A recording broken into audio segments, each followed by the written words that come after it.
En las oscuras calles de Nueva Orleans, el jazz llenaba la noche, pero entre sus notas se escondía algo más siniestro.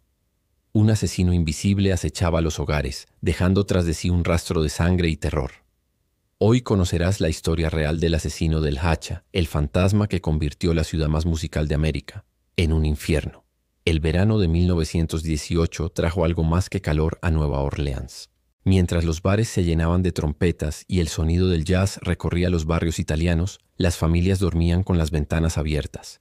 Nadie podía imaginar que entre la música y la humedad, una sombra acechaba. Una sombra que entraba en las casas sin ser vista y salía dejando cuerpos destrozados por el filo de un hacha. La primera víctima conocida fue Joseph Maggio y su esposa Catherine, propietarios de una pequeña tienda de comestibles. La madrugada del 23 de mayo de 1918, alguien irrumpió en su dormitorio mientras dormían. Sus gargantas fueron cortadas con una navaja y luego sus cráneos aplastados con un hacha de carpintero. La brutalidad fue tal que los investigadores apenas podían distinguir los rostros. El arma, curiosamente, pertenecía a la propia familia Maggio. El asesino la había tomado del lugar y la dejó ensangrentada junto al cuerpo, como una firma macabra. A pesar de los gritos y el caos, ningún vecino vio ni escuchó nada. No había huellas, ni testigos, ni motivo aparente. El dinero seguía en su sitio, las puertas cerradas y nada parecía robado. El asesino no buscaba riquezas, solo sangre. Las autoridades pensaron en un crimen pasional o en un ajuste de cuentas, pero apenas unas semanas después, el 27 de junio, Louis Besumer y su amante Harriet Lowe fueron atacados en circunstancias casi idénticas. Dormían en su casa, también sobre una tienda. Alguien había quitado un panel de la puerta trasera, entró en silencio y golpeó sin piedad. Harriet sobrevivió apenas lo suficiente para contar que el atacante había sido un hombre grande, oscuro, con ojos encendidos. Poco después murió en el hospital. El patrón comenzaba a ser claro. Parejas, hogares modestos, ataques nocturnos y ningún robo. El arma siempre era un hacha, muchas veces tomada de la propia casa de las víctimas. La prensa lo bautizó como The Axeman, el hombre del hacha. Los vecinos comenzaron a dormir con armas bajo la almohada. Algunos incluso dejaban el hacha afuera, con la esperanza de que el asesino la tomara y se marchara sin entrar. Durante el resto de 1918, el terror se extendió. En agosto, una pareja italiana, Anna Schneider y su esposo Jacob, fueron atacados mientras ella estaba embarazada. Milagrosamente sobrevivió y su bebé nació sano días después, pero la calma fue breve. En marzo de 1919, la familia Cortimiglia fue destrozada en su propia casa. El padre y la madre sobrevivieron con heridas graves, pero su hija de 2 años fue asesinada mientras dormía en brazos de su madre. Ese crimen conmocionó a Nueva Orleans. Las calles se vaciaron, los músicos dejaron de tocar en los bares y los periódicos recibían cartas diarias pidiendo justicia. Sin embargo, la siguiente carta que llegaría a los titulares no sería de la policía, sino del propio asesino. Firmada El hombre del infierno, la misiva desafiaba a toda la ciudad. Afirmaba no ser humano, sino un espíritu demoníaco que solo respetaría a quienes esa noche escucharan jazz.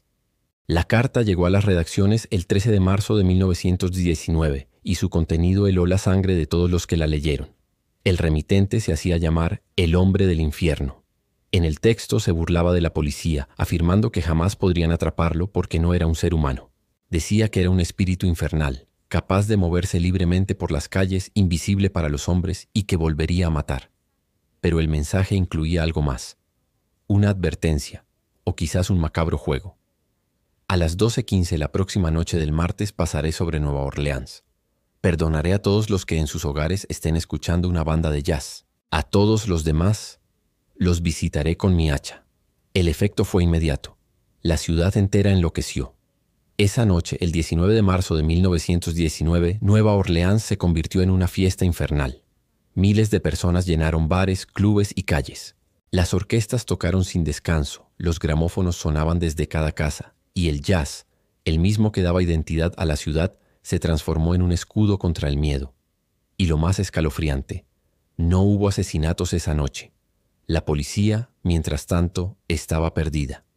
No había huellas ni testigos fiables. En cada escena, el asesino parecía desvanecerse en el aire. Siempre elegía viviendas de comerciantes italianos, lo que hizo pensar en una guerra entre mafias.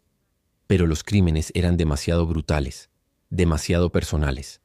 No había lógica criminal, solo sadismo. El jefe de policía, Frank Mooney, ordenó redadas y arrestos masivos, pero todos los sospechosos eran liberados por falta de pruebas. Algunos vecinos aseguraban haber visto sombras moverse en los tejados. Otros afirmaban que el asesino tenía ojos brillantes, como brasas.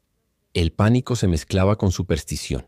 En las tiendas se vendían amuletos, crucifijos, y muchos comenzaron a dormir con el hacha al lado de la cama, por si acaso el demonio regresaba. En agosto de 1919, el asesino volvió.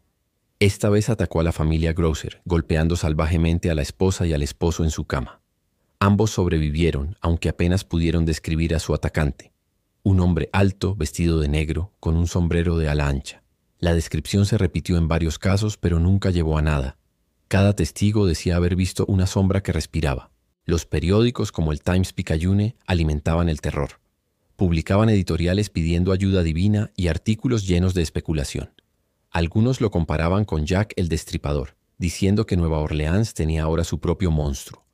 La prensa amarilla convirtió a Laxman en una leyenda mientras los asesinatos seguían acumulándose. Entre los ciudadanos surgió una especie de aceptación macabra. El asesino era parte del alma de la ciudad, una figura espectral que mataba al ritmo del jazz. Había incluso quienes aseguraban que los ataques cesaban cuando las calles estaban llenas de música. La policía recibió cientos de cartas y falsas confesiones, pero ninguna los llevó a la verdad. Los investigadores llegaron a detener a un hombre llamado Joseph Mumfre, un criminal menor con conexiones mafiosas. Algunos lo consideraron el verdadero asesino del hacha. Sin embargo, nunca se probaron los cargos, y poco después fue asesinado por una de las viudas de las víctimas, lo que cerró el caso de manera tan violenta como había empezado. Después de 1919, los crímenes cesaron tan repentinamente como habían comenzado. El asesino desapareció sin dejar rastro, como si realmente hubiera sido un espíritu que solo quiso jugar con la ciudad durante un tiempo. Pero el legado de Laxman quedó grabado para siempre. En Nueva Orleans aún se dice que si el viento sopla fuerte en una noche de jazz, puedes escuchar, entre trompetas y tambores, el sonido metálico de un hacha arrastrándose por el suelo. La ciudad respiraba de nuevo, aunque el miedo nunca se fue del todo. Después del último ataque en 1919, el asesino del hacha se desvaneció como un fantasma. No hubo más muertes, ni más cartas, ni señales de su existencia. Sin embargo, Nueva Orleans quedó marcada para siempre, y la obsesión por descubrir quién fue ese hombre, si es que era un hombre, perdura más de un siglo después. Las teorías comenzaron de inmediato. La más aceptada por los investigadores de la época fue que el asesino era Joseph Mumfre, un delincuente italoamericano con antecedentes de extorsión y robos. Varios testigos aseguraron que lo habían visto rondar las casas de los comerciantes asesinados días antes de los ataques. Pero la historia se volvió más oscura cuando Esther Pepitone, una de las víctimas que había sobrevivido, fue arrestada en Los Ángeles años después por asesinar a Mumfre. Dijo que lo mató porque él había matado a su esposo y a su hija. La prensa lo vendió como justicia divina. El asesino del hacha había caído por la mano de una de sus víctimas. Pero la policía nunca encontró pruebas sólidas que confirmaran que Mumfre fuera el verdadero Axman. Algunos archivos ni siquiera lo mencionan como sospechoso formal. Otra teoría apuntaba a que el asesino no era un individuo aislado, sino un miembro de una red criminal que extorsionaba a inmigrantes italianos bajo amenaza de muerte si no pagaban protección. Sin embargo, los ataques eran tan brutales, tan irracionales, que pocos creyeron que alguien matara con semejante sadismo por dinero. Los perfiles criminales modernos lo describen como un asesino serial impulsivo, posiblemente con tendencias psicóticas y una obsesión ritualista con el arma. En todos los ataques, el hacha pertenecía a las víctimas. Nunca traía la suya. Entraba en silencio, golpeaba hasta la desfiguración y desaparecía sin robar nada de valor. Lo único que dejaba era el caos y el eco del miedo. El detalle más perturbador: casi todas las puertas habían sido forzadas desde afuera, pero sin romper cerraduras. El asesino sabía entrar, conocía las casas o tenía experiencia como carpintero o cerrajero. Psicólogos criminales posteriores sugirieron que su carta a la prensa no fue una alucinación mística, sino un intento deliberado de controlar el miedo colectivo. Quería sentirse omnipotente, como si la ciudad entera respirara a su ritmo. Y lo consiguió. Esa noche del jazz eterno, cuando nadie durmió por el sonido de las trompetas, fue su mayor triunfo. Había logrado dominar la voluntad de miles de personas sin mostrar su rostro. A nivel cultural, el Axman trascendió el crimen. Inspiró libros, películas, canciones y leyendas urbanas. Incluso la banda The Rebirth Brass Band escribió un tema sobre aquella noche del jazz.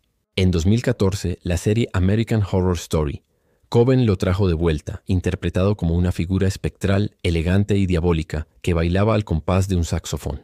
El mito del asesino del hacha dejó de ser un suceso histórico. Se convirtió en parte del alma oscura de Nueva Orleans. Pero más allá de la leyenda, lo que aterra de verdad es el silencio. No hubo justicia, ni cierre, ni rostro culpable. Solo un conjunto de escenas sangrientas y una ciudad que aprendió a vivir con el miedo. Cada generación ha intentado descifrar su identidad.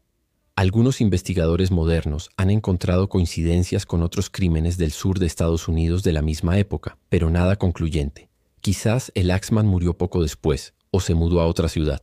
Tal vez cambió de nombre, de rostro, o simplemente se cansó. O tal vez, como escribió en su carta, nunca fue humano. Nueva Orleans sigue bailando, sigue tocando jazz en cada esquina, pero entre notas y luces aún hay quien dice sentir su presencia. Cuando el viento sopla sobre el Mississippi y las calles están vacías, algunos juran escuchar, a lo lejos, el golpeteo de un hacha marcando el compás. El asesino del hacha nunca fue atrapado. Pero su historia, su sombra y su música maldita siguen vivas, flotando entre el humo, el miedo y el jazz eterno de Nueva Orleans. Si te ha gustado, no olvides suscribirte. Lo mejor está por venir.